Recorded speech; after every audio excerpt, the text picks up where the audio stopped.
संदेश दिया। उन्होंने कहा था उठो, जागो और तब तक ना रुको जब तक लक्ष्य ना मिल जाए। समझ रहे हैं? तो आप विद्यार्थी हैं, आपको समय से उठ करके अपने लक्ष्य की ओर चल देना चाहिए। रुकना तब तक नहीं है जब तक आपको का निर्धारित लक्ष्य नहीं मिल जाता है। जैसे इस समय कक्षा 10 और 12 के बच्चों के लिए बोर्ड परीक्षा ही उनका, बोर्ड परीक्षा में अच्छा परफॉर्मेंस ही उनका लक्ष्य है। तो बोर्ड परीक्षा में जब तक अच्छा परफॉर्मेंस नहीं परीक्षा दे करके ला रहे हैं तब तक चैन की सांस नहीं लेना है। और जो लोग समय से पहले आराम करने लगते हैं वो पीछे हो जाते हैं नहीं हो जाते हैं। आपने कछुआ और खरगोश की कहानी पढ़ी है कि नहीं पढ़ी है? तो उसमें क्या था, खरगोश समय से पहले आराम करने लगा था ना।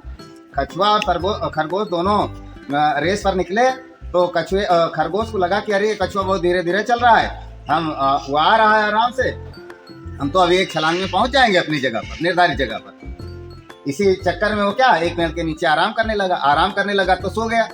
अगर नहीं सोया होता तो वो पीछे थोड़े रह पाता, लेकिन सो गया, समय से पहले आराम करने लगा, इसीलिए वो रेस में पिछड़ गया। इसलिए एक भी मिनट आराम करने की जरूरत नहीं है। बहुत सारे लोग अभी अपने अपने घरों में सो रहे हैं, तो क्या है, वो जो सो रहे हैं वो अपना सब कुछ खो रहे हैं। इसलिए हमें चाहिए कि हम जिस काम के लिए निकले हैं उसको पूरा करने के बाद ही आराम करें। भाई घर से निकले हैं कौन से वेश में? विद्यार्थी के वेश में, विद्यार्थी के वेश में निकले हैं ना। आप जिधर से जाते हैं, जिस रास्ते जाते हैं, जिस मोहल्ले से जाते हैं, जहाँ भी रुकते हैं, आपकी पहचान किस रूप में है? एक स्टूडेंट के रूप में। सभी क्या कहते हैं कि हम ये देखिए, अभी आप साइकिल से जा रहे होंगे तो अगर आपके 4-6 लोगों की झुंड जा रही है तो बगल से निकलने वाले का अरे ये पढ़ने वाले लोग जा रहे हैं, कोई कहता है स्टूडेंट जा रहे हैं, कोई कहता पढ़ैया जा रहे हैं। तो आपको इतनी बड़ी उपाधि मिल रही है स्टूडेंट। तो आपको अपने लक्ष्य को हासिल करना है विनम्रता के साथ। भाई आप यहाँ एक विद्या के मंदिर में आए हैं, मंदिर में जाते हैं तो मंदिर में पहुँचने पर क्या स्वतः अनुशासन बनता है ना, कोई डंडा लेकर नहीं खड़ा होता है। भगवान की पूजा के लिए कोई डंडा लेकर खड़ा होता है? नहीं खड़ा होता है। आप स्वेच्छा से वहाँ जाते हैं, दर्शन पूजन करते हैं और भगवान से जो चाहते हैं उसका मन ही मन निवेदन करते हैं नहीं करते हैं? उसी तरह से ये विद्या का मंदिर है। और यहाँ आने के बाद आपको इस इंतजार में नहीं रहना चाहिए कि हमारे मास्टर साहब हमसे सुनेंगे तब हम याद करेंगे, या मास्टर साहब बताएंगे तभी हम उसको समझेंगे। आपको स्टूडेंट है, आपको तो अपने नॉलेज को इस्टेब्लिश करना आपकी खुद की जिम्मेदारी है। बाई चांस जो सामने खड़ा टीचर पढ़ा रहा है, किसी कारणवश उसका नहीं मन है कि हाँ कोई एक फार्मूला ले लिया है, या मान लिया एक E=mc² एक फार्मूला है, उसको नहीं पढ़ाना चाह रहा है, तो आपको पूछ करके पढ़ना चाहिए, उसके एक एक चीज़ के बारे में जानकारी हासिल करनी चाहिए।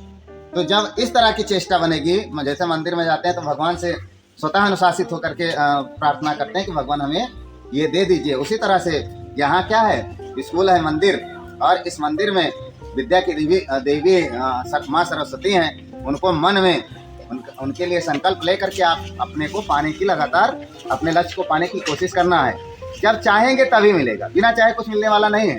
कि मिल जाएगा बिना चाहे? नहीं मिलने वाला है भैया, कुछ भी नहीं मिलने वाला है जब तक आप नहीं चाहेंगे। और उसका वही मंत्र है कि आप मेहनत करें सही दिशा में। भाई मेहनत तो गधा भी करता है कि नहीं करता है?